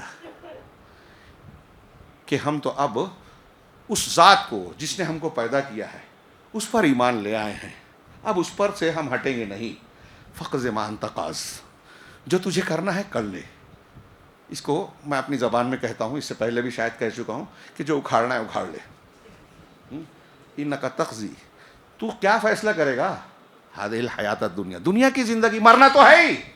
تھوڑی دیر کے لیے یہاں سوچیے، غور کیجیے کہ کچھ دیر پہلے جادوگر جب آئے فرعون کے بلانے پر تو انہوں نے کیا کہا کہ فرعون، ہم نے موسیٰ کو اگر شکست دے دی تو ہم کو انعام ملے گا کہ نہیں، بدلہ ملے گا کہ نہیں. فرعون نے اونچے اونچے وعدے کیے. اور جب معاملہ ہو گیا، حق سمجھ میں آ گیا، توحید سمجھ میں آ گئی، تو کتنا مضبوط ایمان تھوڑی دیر میں ہو گیا کہ اب موسیٰ علیہ الصلوۃ والسلام پر ایمان لانے کے بعد، رب پر ایمان لانے کے بعد فرعون دھمکی دے رہا ہے کہ مار ڈالوں گا، قتل کر دوں گا، ہاتھ پیر کاٹ دوں گا. کہا گوارا ہے، تو کیا کرے گا، زیادہ سے زیادہ مارے گا ہی نا. ہم اب حق کو چھوڑ نہیں سکتے. کیا یہ جذبہ استقامت ہمارے اندر ہے؟ پھر اس کے بعد فرعون کے ظلم و استبداد کا سلسلہ اور زیادہ شدید ہو گیا. دوبارہ اس نے حکم نافذ کیا کہ ان کو، ان کے بچوں کو، عورتوں کو جو ہے مارا جائے، کاٹا جائے، قتل کیا جائے. اور پھر اس نے کہا قال سنقتل ابناءهم ونستحيي نساءهم وإنا فوقهم قاهرون، کہ ہم ان کے بیٹوں کو، لڑکوں کو قتل کریں گے اور ان کی عورتوں کو جو ہے زندہ رکھیں گے، اور ہم ان کے اوپر جو ہے ہر طرح کا زور رکھتے ہیں، غلبہ رکھتے ہیں. قال موسیٰ لقومہ، تب حضرت موسیٰ نے اپنی قوم کو تسلی دی، استعینوا باللہ واصبروا، اللہ سے مدد حاصل کرو اور صبر کرو. ان الارض للہ یورثها من یشاء، اللہ، زمین اللہ کی ملکیت ہے، جس کو چاہتا ہے وارث بناتا ہے. اگر کسی کو حکومت مل گئی امریکہ کی، کسی کو کہیں کی، تو سمجھتا ہے کہ میں سپر پاور ہوں، میں جو چاہوں کر لوں گا. نہیں، اس بھول جاتا ہے کہ اس کائنات کی تدبیر اور نظام اللہ چلا رہا ہے. آپ کو کچھ دیر کے لیے کچھ اختیارات دیا تو آپ دھوکے میں پڑ گئے، سرکشی میں پڑ گئے. فرعون کا بھی یہی معاملہ تھا. اللہ تعالیٰ، حضرت موسیٰ نے کہا کہ یہ اللہ تعالیٰ جس کو چاہتا ہے وارث بناتا ہے زمین میں اپنے بندوں میں سے. والعاقبۃ للمتقین، یہ جملہ یاد رکھ لیجیے کہ اور انجام متقیوں کے حق میں ہوتا ہے. آپ متقی پرہیزگار رہیے، کتنی بھی مصیبت آ رہی ہے تو اللہ کا یہ وعدہ ہے. یہ ایک جملہ لکھ لیجئے، ذہن و دماغ پر ہمیشہ یاد کیجئے جب بھی مصیبت پریشانی میں آئے کہ متقیوں کے حق میں انجام ہوگا. اگر آپ تقوی پر ہیں، توحید پر ہیں، ایمان پر ہیں، جھوٹ نہیں بول رہے ہیں، ظلم نہیں کر رہے ہیں، شریعت کی مخالفت نہیں کر رہے ہیں، تو کتنی بھی مصیبت آ جائے آخر میں آپ ہی کامیاب ہوں گے، عزت ملے گی. یہ قرآن کا بیان ہے جو غلط نہیں ہو سکتا. ہاں، اللہ نے کہا قالوا اوذینا من قبل ان تأتینا ومن بعد ما جئتنا، کیا ہے، انہوں نے کہا ہے موسیٰ آپ کے آنے سے پہلے بھی ہم کو ستایا گیا اور آپ کے آنے کے بعد بھی. تو حضرت موسیٰ نے کہا قال عسیٰ ربکم ان یہلک عدوکم، قریب ہے کہ تمہارا پروردگار تمہارے دشمنوں کو ہلاک کر دے. ویستخلفکم فی الارض، اور تم کو زمین میں خلافت ادا کرے. فینظر کیف تعملون، اور دیکھے کہ تم کیسے عمل کرتے ہو. حکومت مل جائے، اقتدار مل جائے، دولت مل جائے، شہرت مل جائے، عہدہ مل جائے، تو یہ اترانے کی چیز نہیں ہے، یہ اللہ کی آزمائش ہے. اللہ رب العالمین کے اس فرمان میں یہی کہا گیا. اور بھی فرامین ہے یہاں جو حضرت موسیٰ اور اس کے درمیان. وقت ہو چکا ہے اس لیے بالکل آخر پر آ رہا ہوں میں. آخری بات کہ پھر جب انتہائی ظلم کی شدت ہو گئی، اس سے پہلے جو ہے سورہ یونس کی وہ آیتیں پڑھیے، میرے سامنے وہ بھی ہے لیکن میں اس کو چھوڑ رہا ہوں، کہ حضرت موسیٰ علیہ السلام سے قوم نے جب شکوہ شکایت کی تو انہوں نے کہا کہ اللہ پر بھروسہ کرو اگر تم کو ایمان ہے، اور اپنے گھروں میں. اللہ نے ان کو کہا کہ اے موسیٰ ان سے کہو کہ اپنے گھروں کو قبلہ بنائیں، اللہ سے مدد حاصل کریں، اس پر بھروسہ کریں. تو اگر ہم کچھ نہیں کر سکتے تو یہ کرنا چاہیے. ہندوستان میں، غزہ میں جو مسلمانوں کے حالات ہیں اس میں یہ اللہ کے ارشاد سے ہم کو رہنمائی ملتی ہے کہ بھروسہ کریں. ہاں، اس میں اللہ تبارک و تعالیٰ نے جو حضرت موسیٰ علیہ الصلوۃ والسلام اور ہارون علیہ السلام نے بد دعا کی کہ ربنا انک آتیت فرعون وملأہ زینۃ من الحیاۃ الدنیا، کہ اللہ تو نے فرعون کو اور اس کے لشکر، اس کے ساتھیوں کو دنیا کی زیب و زینت دے رکھی ہے یہ ٹیکنالوجی ہے اور بہت کچھ ہے. کیوں؟ تاکہ یہ لوگوں کو گمراہ کریں. اے اللہ ان کے اموال کو جو ہے تو مٹا دے. بد دعائیں کی حضرت موسیٰ علیہ السلام نے, اور ان کو فنا تباہ کر دے, اور یہ تجھ پر اس وقت تک ایمان نہ لائیں جب تک عذاب نہ دیکھ لیں. حضرت موسیٰ نے دعا کی, حضرت ہارون نے آمین کہی, تو قرآن کہتا ہے قد اجیبت دعوتکما, تمہاری دعا قبول کر لی گئی. اہل علم نے لکھا, یہاں میں اہم نقطہ یہ بیان کرنے کے لیے میں نے اس آیت کو پڑھا کہ بعض علماء نے لکھا, میرا خیال ہے تفسیر ابن کثیر میں بھی ذکر ہے, وہ کہتے ہیں کہ یہ جو اللہ نے فرمایا کہ تمہاری دعا قبول کر لی گئی, یعنی بد دعا, اس کے 20 سال بعد فرعون کو ڈبایا اللہ نے. یعنی ایسا نہیں ہوتا کہ آج آپ نے کوئی دعا کی اور فوراً مل جائے. اللہ رب العالمین کی مدد فوراً ابتداء نہیں آتی. ہجرت کے واقعے میں بھی دیکھیے کتنی مشقتیں تکلیفیں جھیلی, اس کے بعد اللہ کی مدد آئی. تو اللہ آزماتا ہے بندوں کو, ایک پیریڈ ہوتا ہے. تو بہرحال یہ دعا قبول ہوئی. اب اس کے بعد یہ جو واقعہ ہوا, وہ اوحینا الی موسیٰ ان اسر بعبادی, اور ہم نے موسیٰ کی طرف یہ وحی کی. یہ آخری حصہ جو آخری واقعے کا پہلو پیش کر رہا ہوں, کئی چیزوں کو چھوڑ رہا ہوں, کہ ہم نے موسیٰ کی طرف وحی کی ان اسر بعبادی, کہ میرے بندوں کو رات میں لے کے نکلو, یعنی بنی اسرائیل کو جو غلام بنے ہوئے تھے. ہاں, انکم متبعون, اور یاد رکھو کہ تمہارا پیچھا کیا جائے گا, لوگ تمہارے پیچھے آئیں گے, فرعون اور اس کا لشکر. ڈرنا نہیں, تم نکل پڑو. فارسل فرعون فی المدائن حاشرین, فرعون کو خبر لگی تو اس نے ہرکاروں کو بھیجا کہ ساری فوج کے لوگ اور سارے لوگ اکٹھا ہو جاؤ. ہاں, ان ہؤلاء لشرذمۃ قلیلون, یہ چھوٹی سی جماعت ہے, حالانکہ ان کی تعداد کئی لاکھ تھی, لیکن حقارت کے لیے اور ان کی بے قوتی کو ظاہر کرنے کے لیے کہ یہ معمولی لوگ ہاں ہمارے سامنے کھڑے ہو کے ہماری اجازت کے بغیر بھاگ رہے ہیں, جا رہے ہیں. ہاں, وَإِنَّهُمْ لَنَا لَغَائِظُونَ, اور یہ ہم کو غصہ دلا رہے ہیں, ہماری مرضی کے خلاف کر رہے ہیں. وَإِنَّا لَجَمِيعٌ کیا ہے حاضرون, اور ہم سب کے سب بڑی جماعت ہیں اور ہم بیدار ہیں, ہوشیار ہیں, ان کی حالات سے بے خبر نہیں ہے یہ جو ہم ہماری اجازت کے بغیر بھاگ رہے ہیں. تو فرعون نے اپنے لشکر کو جمع کیا, سب کو اکسایا, ان کے پیچھے چلو, ان کو نیست و نابود کر دو. تو اللہ نے فرمایا فَأَخْرَجْنَاهُمْ مِنْ جَنَّاتٍ وَعُيُونٍ, وہ سمجھ رہا تھا کہ بنی اسرائیل کو ختم کرنے جا رہا ہے, لیکن خود اپنی ہلاکت کی طرف جا رہا تھا. اللہ نے کہا کہ ہم نے ان کو باغات اور چشموں سے نکالا. مصر میں اس کے باغات تھے, محل تھے, چشمے تھے. وَكُنُوزٍ وَمَقَامٍ کریم, اور خزانے تھے, خزانوں سے نکال دیا. مقام کریم جو عزت والے اچھے اچھے محل اور جگہیں تھی ان سے نکال دیا. اب ان سب محلات کو, باغات کو, خوشنما مقامات کو چھوڑ کر یہ نکل رہے ہیں, اپنے انجام کی طرف جا رہے ہیں. فَأَتْبَعُوهُمْ مُشْرِقِينَ, اور صبح ہوتے ہوتے, رات میں نکلے تھے, صبح تڑکے یہ ان کے پیچھے لگ گئے, پہنچ گئے. فَلَمَّا تَرَاءَ الْجَمْعَانِ, اب جب دونوں جمعان یعنی دونوں جماعتوں نے, موسیٰ علیہ السلام کی جماعت, فرعون کا کی جماعت, دونوں گروہوں نے ایک دوسرے کو دیکھا. تراء دونوں ایک دوسرے کے سامنے نمایاں یا رونما ہوئے. فَلَمَّا تَرَاءَ الْجَمْعَانِ قَالَ أَصْحَابُ مُوسَىٰ, تو موسیٰ کے ساتھیوں نے کہا إِنَّا لَمُدْرَكُونَ, کہ اے موسیٰ ہم تو گھیر لیے گئے. حضرت موسیٰ نے کہا قَالَ كَلَّا, ہرگز نہیں, ایسا ہو ہی نہیں سکتا کہ ہم گھیر لیے گئے, اب کوئی راستہ نہیں بچے گا. اِنَّا مَعِيَ رَبِّي سَيَهْدِينِ, حضرت موسیٰ کا یہ جملہ میں نے کہا تھا, ابھی میں ذکر کروں گا. حضرت موسیٰ نے کہا کہ نہیں, ایسا ہو ہی نہیں سکتا, میرے ساتھ میرا رب ہے جو مجھ کو راستہ دکھائے گا, اس مصیبت سے نکالے گا. فنا نہیں ہو سکتا, ہلاک نہیں ہو سکتا, اللہ کا وعدہ. یہ یقین, اللہ پر بھروسہ کیا ہمارے اندر ہے؟ چھوٹی بات ہے کیا یہ؟ موسیٰ علیہ السلام کے ساتھ, اور وہ اس وقت بے یار و مددگار تھے دنیاوی اعتبار سے, کوئی وہ طاقت قوت نہیں, ہتھیار وسیلہ نہیں, لڑائی کا حوصلہ نہیں, اور فرعون کا پورا لشکر, فوجی, ہتھیار بند لشکر جرار, پیچھے سے آ رہا ہے, آگے دریا ہے, پیچھے فرعون کا لشکر ہے. قوم کہہ رہی ہے گھیر لیے گئے, موسیٰ علیہ السلام کہہ رہے نہیں, میرے ساتھ میرا رب ہے. بالکل یہی بات حضرت موسیٰ علیہ السلام, حضرت اللہ کے نبی جناب محمد رسول اللہ صلی اللہ علیہ وسلم نے جب غار ثور میں ہجرت کے وقت قیام کیا ہوا تھا, انعام کے لالچ میں لوگ ڈھونڈتے ڈھونڈتے وہاں تک پہنچے غار کے دہانے پر. حضرت ابوبکر صدیق نے دیکھا تو کہا اللہ کے رسول اگر یہ اپنے پیروں کی طرف دیکھ لیں گے تو ہم پر نظر پڑ جائے گی. حضرت اللہ کے نبی صلی اللہ علیہ وسلم نے کہا کہ یا ما ظنک یا ابا بکر باثنین اللہ ثالثہما, اے ابوبکر ان دو کے بارے میں تمہارا کیا خیال ہے جن کا تیسرا خود اللہ ہے. لا تحزن, ڈرو نہیں, غم مت کرو, ٹینشن مت لیجئے, ان اللہ معنا، اللہ ہمارے ساتھ ہے. موسیٰ علیہ السلام کہہ رہے ہیں ان معی ربی، میرے ساتھ میرا رب ہے. اللہ کے رسول کہہ رہے ہیں ہمارے ساتھ ہمارا رب ہے. اللہ نے وہاں حفاظت کی نبی کریم صلی اللہ علیہ وسلم کی، یہاں کیا حفاظت کی؟ موسیٰ علیہ السلام اور بنی اسرائیل کی. بس یہ اعتماد حاصل کر لیجئے کہ میرے ساتھ ہمارے ساتھ ہمارا رب ہے، اللہ بچائے گا. اس یقین کے لیے سچا ایمان توحید ہونا ضروری ہے. چنانچہ انہوں نے کہا ان معی ربی سے فاوحینا الی موسیٰ ان اضرب بعصاک البحر، تو ہم نے موسیٰ کو وحی کی کہ آپ اپنے عصا کو سمندر پر ماریں، لاٹھی کو سمندر پر ماریں. میں نے کہا دیکھیے موسیٰ علیہ السلام یا اس وقت بنی اسرائیل کچھ نہیں کر سکتے تھے، تو یہ کر سکتے تھے کہ پانی پر لاٹھی کو ماریں. 2-5 منٹ چلے گا نا شیخ؟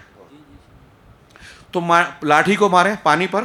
ہاں، تو اس سے سبق ملا کہ ہم مصیبت پریشانی میں ہوں، کسی تکلیف میں ہوں، تو جو ہم کر سکتے ہیں وہ کر کے اللہ سے مدد مانگیں. تو اللہ نے کہا فن فلاقہ، جب حضرت موسیٰ نے لاٹھی ماری تو بحر احمر جو ہے وہ پھٹ گیا، الگ الگ ہو گیا. فکان کل فرق کالطود العظیم، تو ہر حصہ پھٹنے کے بعد ہر حصہ ایک بڑے پہاڑ کی طرح ہو گیا. بڑے پہاڑ، تھوڑی دیر کے لیے سوچیے دریا ہے، دریا میں پھٹن ہو رہی ہے پانی کا، تو حصہ دو طرف ہے، موجیں مارتا ہوا پہاڑ کی طرح اونچی لہریں مار رہا ہے، لیکن بیچ کا حصہ صاف ہو گیا. اور صرف صاف ہی نہیں ہوا، وہاں کیچڑ پانی دلدل نہیں تھا. ایک جگہ پانی جمع ہوا ہو، ہٹنے کے بعد اس میں کیچڑ پانی ہوگا. قرآن نے کہا کہ ہم نے کہا کہ اضرب، کیا قرآن کی آیت ہے، طریقاً یبسن، خشک راستہ، سوکھا ہوا راستہ بن گیا. چنانچہ حضرت موسیٰ علیہ السلام وہاں اتر پڑے اپنے بنی اسرائیل کو لے کر، اس دریا کے راستے سے اس پار سے اس پار پہنچے. ہاں، وَأَزْلَفْنَا ثَمَّ الْآخَرِينَ، یہ آگے بڑھ گئے، نکل گئے. اب اس کے ہم نے دوسروں کو قریب کر دیا، یعنی فرعون کا لشکر اس سے قریب آیا اور اس میں داخل ہو گیا. وَأَنْجَيْنَا مُوسَىٰ وَمَن مَّعَهُ أَجْمَعِينَ، موسیٰ اور ان کے ساتھ جتنے لوگ تھے سارے لوگوں کو ہم نے نجات دے دی. یہ ہے عاشوراء کے دن کا واقعہ. اس کی ہے فضیلت، اور یہ کوئی معمولی واقعہ نہیں ہے، یہ قصہ کہانی بھی نہیں ہے، حقیقی واقعہ ہے اللہ کی مدد کا، درس و عبرت کا. ہم واقعہ پیش کرتے ہیں کہ حضرت ابراہیم علیہ السلام کو لشکر پوری قوم نے مل کر آگ میں جھونکا، آگ کو اللہ نے گلستہ بنا دیا. یہاں دیکھیے کہ فرعون نے گھیر لیا، اللہ تعالیٰ نے دریا میں راستہ بنا دیا. ہم سچے مسلمان ہوں گے تو میزائل اللہ نہیں چاہے گا فیل ہو جائیں گے، بھٹک جائیں گے، اللہ حفاظت کرے گا. بہرحال تو کہا ثم اغرقنا الآخرین، موسیٰ اور ان کے ساتھیوں کو سب کو تو ہم نے نجات دے دی اور دوسروں کو ہم نے غرقاب کر دیا. ان فی ذلک لآیہ، اس میں لوگوں کے لیے نشانی ہے. عاشوراء کے وقت اس نشانی پر غور کیجیے. ہاں، وما کان اکثرهم مومنین، لیکن اکثر لوگ یقین نہیں کرتے، مانتے نہیں ہیں. کہانی سنی، قصہ سنا، بھول گئے. ہاں، وان ربک لہو العزیز الرحیم، اور تمہارا پروردگار ہاں عزیز رحیم ہے، غلبے والا، اس کے فیصلے کو کوئی ٹال نہیں سکتا، بدل نہیں سکتا، رد نہیں کر سکتا، اور رحمت والا بھی ہے. دوسری جگہ پر یہ اسی واقعے کا ذکر جب ڈوبنے لگے، اب فرعون اور آل فرعون جو ڈوبے پانی میں گئے، تو اللہ نے کہا، جو میں نے شروع میں آیت پڑھی تھی بس اس کا ترجمہ، کہ وَجَاوَزْنَا بِبَنِي إِسْرَائِيلَ الْبَحْرَ، بنی اسرائیل کو ہم نے بحر سمندر کو پار کروا دیا، دریا پار کر گئے.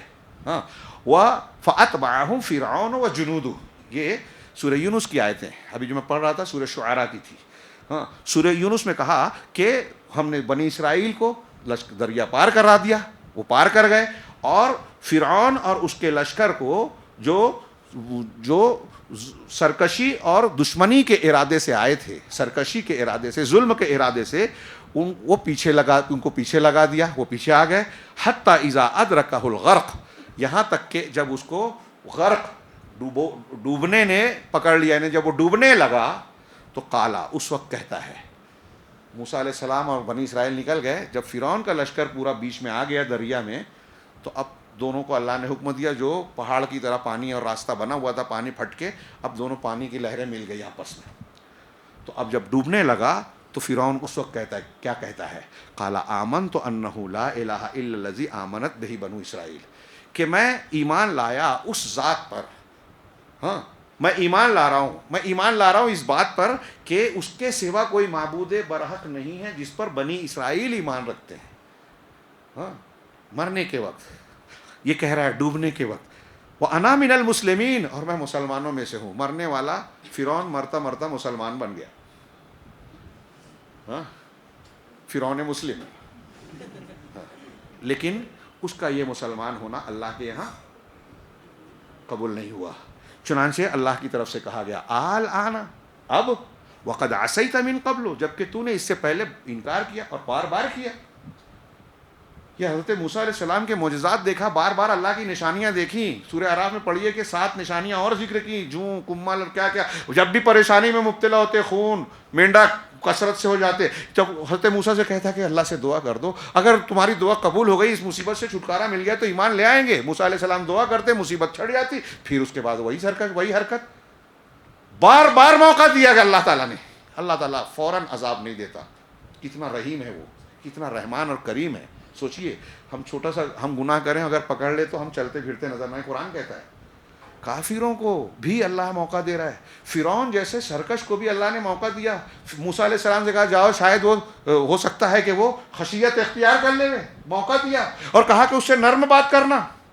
بہت سی عبرت کے پہلو ہیں، میں نے بہت تھوڑی سی بات کی. پھر اس کے بعد آخری جملہ ہے کہ اللہ تبارک و تعالیٰ کہ تو نے اس سے پہلے انکار کیا نافرمانی کی، وَكُنْتَ مِنَ الْمُفْسِدِينَ، اور تو فساد پھیلانے والوں میں سے تھا. چنانچہ فَالْيَوْمَ نُنَجِّيكَ بِبَدَنِكَ، اب تو ڈوب تو رہا ہے، مر تو جائے گا، لیکن تیرے بدن کو ہم نجات دے دیں گے، تیرا بدن محفوظ رکھیں گے. آج ممیز کے درمیان فرعون موسیٰ جو ہے اس کی لاش بھی موجود ہے مصر میں.